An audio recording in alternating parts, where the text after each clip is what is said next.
Halo kawan-kawan semua, kembali lagi bersama saya di sini di channel Investor Logis.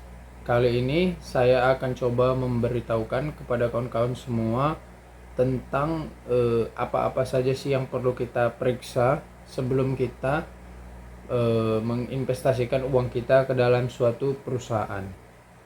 Berikut faktor-faktornya. One, two, three, four. Yang pertama ada kita perlu mengetahui profil perusahaan tersebut. Misalnya contohnya kan, di sekeliling rumah kita sering melihat minimarket kecil yang banyak didatangi orang. Contohnya Alfamart atau Indomaret, ya kan? Nah, kalau kita lihat Alfamart dan Indomaret ini dua-duanya kan diperdagangkan di bursa efek di ISG, perusahaan terbuka TBK kan. Jadi kan kita bisa lihat di situ bahwasanya mana di daerah sekeliling kita itu minimarketnya yang paling laris, mana pelayanannya yang baik, mana barang-barangnya yang lengkap dan harganya lebih murah. Nah, mana yang lebih nyaman AC-nya. Jadi kita di situ kan bisa menilai faktor tentang profil perusahaan kita ini. Nah, misalnya kita mau berinvestasi di Alfamart kan, karena itu perusahaan TBK. Kita udah cek di ISG ada perusahaannya, kode sahamnya AMRT, oke. Terus kita baca profilnya kan. Nah, dengan pengalaman kita sendiri, pengecekan panca indera kita terhadap perusahaan yang mau kita investasikan itu adalah salah satu faktor analisa kita secara pribadi pendukung dari faktor-faktor lainnya nanti untuk kita menganalisa perusahaan tersebut. Nah, setelah kita misalnya sudah kita dalami kan secara pengalaman kita sendiri, kita nyaman lah di situ di minimarket itu misalnya kan. Oke. Secara pengalaman kita sudah lolos, masuk akal ya kan. Nah, kita sekarang mau tahu profil perusahaannya. Profil perusahaannya itu kita bacalah di website perusahaannya langsung atau di aplikasi yang kita jadikan sebagai alat analisis kita. Kalau saya kan analisis pakai Stockbit. Nah, jadi di situ kan ada fitur profile kan, kita bisa cek profil perusahaannya, tahun berapa listingnya di bursa, siapa pengendali sahamnya. Nanti kan dikasih tahu di situ siapa pengendali, siapa paling banyak pegang saham beredar, berapa jumlah saham beredarnya, siapa nama direksinya, siapa direktur utamanya, siapa nama komisarisnya. Nah, itulah maksud saya di sini mengecek profil perusahaan. Jadi kita pahami bisnisnya. Jadi bisnisnya Alfamart itu gimana sih? Gimana dia dapat uangnya gitu. Ya, apa dia jual produk yang di Alfamart itu? Tentu kan tidak, karena itu kan adalah produk dari perusahaan-perusahaan lain. Dia hanya menyediakan tempat untuk produk-produk tersebut dipasarkan gitu. Nah, berarti kan mereka bisa jadi sistem bagi hasil. Produk ini kalau laku harganya sama produk di perusahaan produk ini berapa, sama pihak Alfamartnya berapa gitu kan. Nah, setelah kita sudah tahu profil perusahaan, maka setelah itu kita cek riwayat labanya. Jadi kita lewat riwayat laba bersihnya. Perusahaan ini gimana selama 10 tahun terakhir atau 5 tahun terakhir. Labanya bertumbuh atau acak, naik, kadang turun, kadang naik lagi gitu. Atau dia rugi malah. Nah, kan kita bisa cek di situ. Kalau dalam kurung angka-angkanya itu berarti rugi, kalau enggak berarti untung, ya kan. Nah, kita ceklah di situ. Kalau perusahaan labanya itu bertumbuh lebih bagus, misalnya tahun 2017 500 miliar, kemudian 2018 800 miliar, kemudian 2019 1 triliun, lanjut 2020 1,2 triliun. Nah, itu artinya perusahaan yang labanya bertumbuh. Atau dia 2018 800 miliar, 2019 750 miliar, 2020 1 triliun, 2021 1,2 triliun. Nah, itu bisa tetap dikatakan perusahaan yang bertumbuh walaupun dia ada penurunan sedikit di tahun selanjutnya itu kan. Tapi kalau dia perusahaannya tahun 2018 untung 800 miliar, tahun 2019 rugi 200 miliar. Nah itu namanya perusahaan yang masih belum konsisten pertumbuhan labanya. Ada juga yang rugi. Nah ruginya karena apa ya kan, misalnya kayak kemarin pandemi COVID-19, beberapa perusahaan kan banyak yang rugi tuh, tapi setelah itu mereka membalikkan kerugian itu jadi laba. Jadi kita bisa lihat di situ dari riwayat laba itu.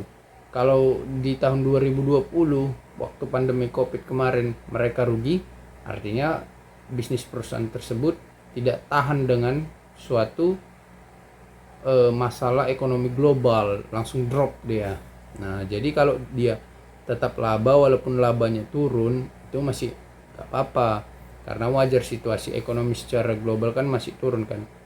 Nah, apalagi yang 2020 labanya justru naik. Nah itu perusahaan yang luar biasa juga bisa kita katakan kan. Jadi itu juga berpengaruh terhadap industrinya, bisnisnya apa. Kalau bisnis bioskop ya udah pasti rugi lah, namanya 2020 orang nggak dikasih keluar kan gitu. Tapi kalau bisnis yang lain kan bisa jadi dia survive.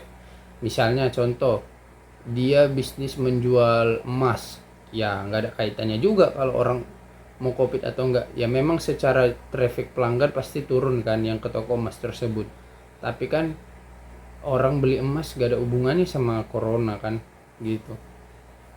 Misalnya juga bisnis perusahaan jual Indomie, ICBP, secara konsumen mungkin berkurang ya karena pelanggan sedikit yang ke supermarket atau minimarket atau ke warung belanja. Tapi kan itu termasuk salah satu bahan pokok kalau di Indonesia ini. Jadi dia ketahanannya lebih kuat daripada yang lain. Atau justru saham Sido muncul, dia kan jual obat-obat herbal kayak tolak angin apa. Nah itu kan pada saat itu justru banyak konsumen yang beli karena berpengaruh terhadap pernapasan, enak, jadi tenggorokan juga enak. Nah jadi itu perusahaan yang pasti survive dia walaupun penjualannya pasti turun, tapi nggak terlalu rugi mungkin ya.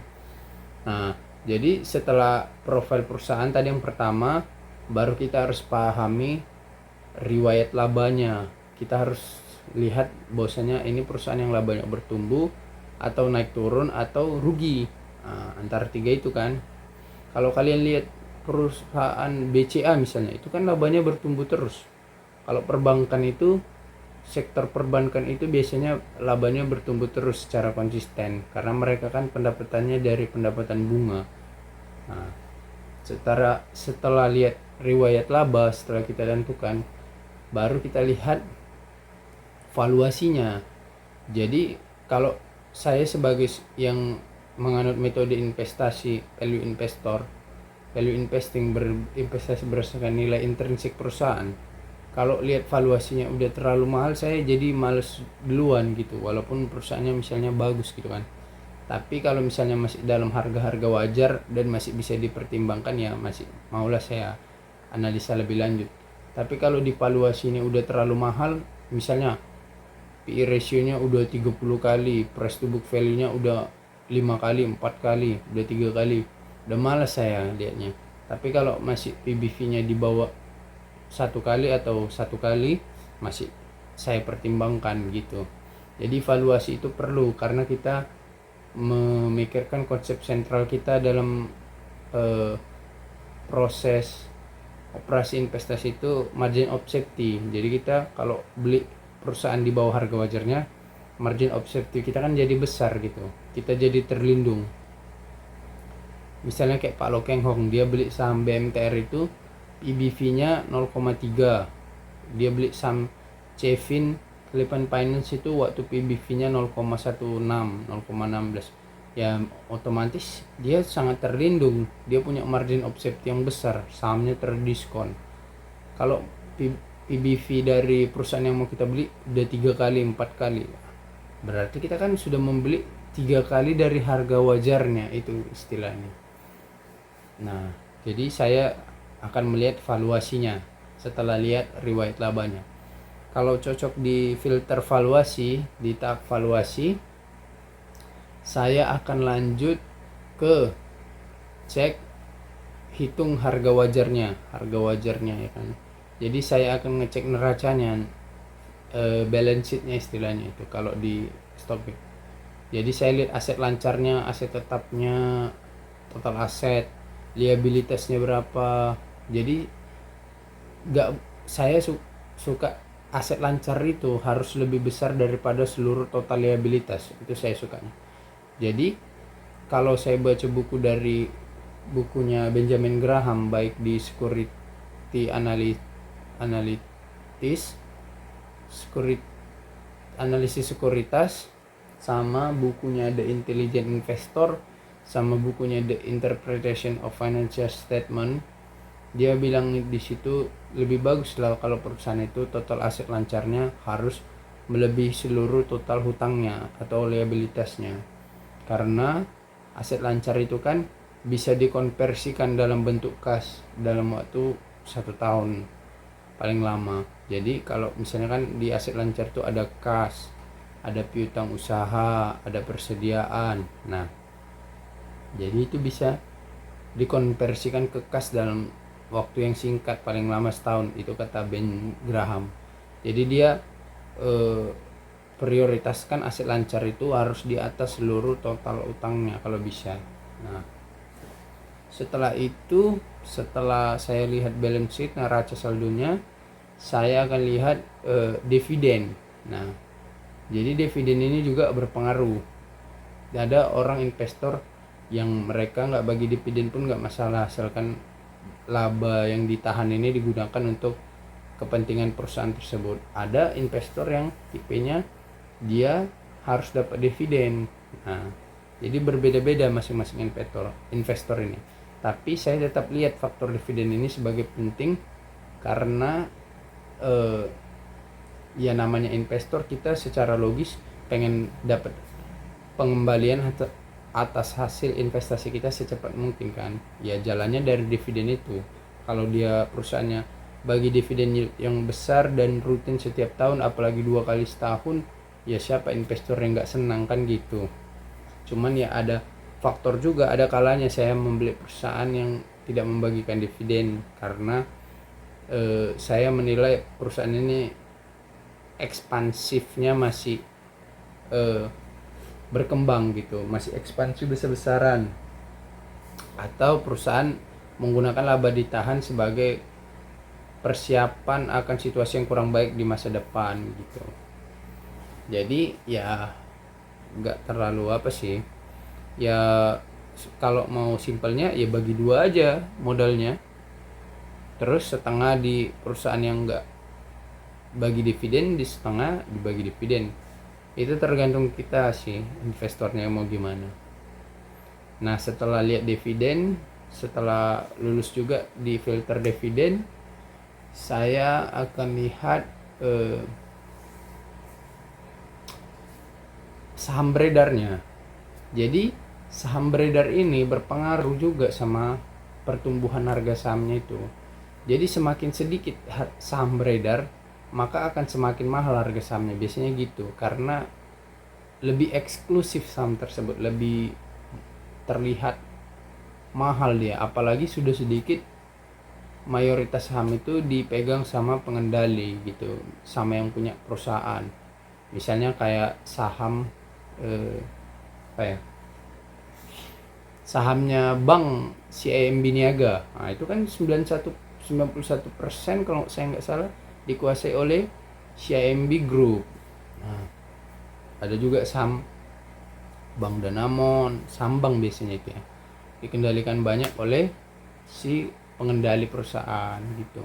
Jadi dia tidak terlalu banyak beredar di publik. Jadi ya logika lah, kalau kalian punya perusahaan, kalian pegang sahamnya juga. Mungkinkah kalian mengerjakan perusahaan itu secara jelek? Karena kalau kalian jelek kerjanya kan sahamnya jatuh. Kalau sahamnya jatuh kan kalian sendiri juga yang rugi. Jadi logikanya sederhana itu, apalagi kalau komisaris dan direksinya yang pegang. Nah itu berpengaruh juga, karena masyarakat akan nilai investor bahwasanya oh ini perusahaannya, direksi dan komisarisnya juga bakal bertanggung jawab lah untuk kinerja perusahaannya supaya bagus gitu. Setelah itu jumlah saham beredar, ya kembali lagi ke lapangan sih, ke penyelidikan panca indera itu sendiri. Kita gunakan mata, hidung, telinga, lidah kita. Ya kita dengar-dengar gimana pendapat konsumen tentang perusahaan yang menghasilkan produk atau jasa yang kita investasikan ini. Contohnya misalnya kan saham roti. Nah, gimana pendapat masyarakat tentang produknya, misalnya gimana pendapat masyarakat tentang produk sari roti. Kalau saya sendiri suka makan sari roti atau produknya yang roti jumbo itu, ya kan, sari roti jumbo itu yang pakai selai juga. Itu kan enak, lembut rotinya, jadi ya orang suka gitu. Misalnya saham Mayora, orang suka makan roma kelapa. Gimana pendapat orang tentang roma kelapa? Oh enak, orang banyak yang suka. Berarti kan produknya bagus, dinilai sama masyarakat di pasar gitu. Jadi ya kita percaya sama perusahaan ini, bosnya produknya bagus, sudah muncul produknya bagus gitu kan. Ya itu tadi yang kita nilai.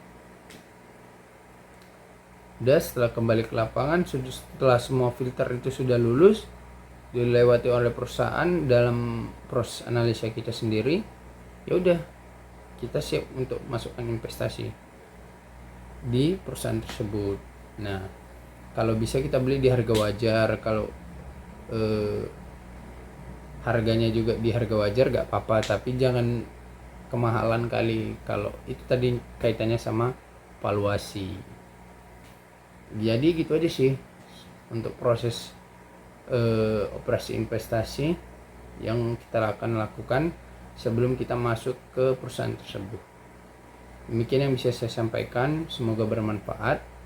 Jangan lupa klik like dan komen dan subscribe channel ini ya kawan-kawan. Terima kasih.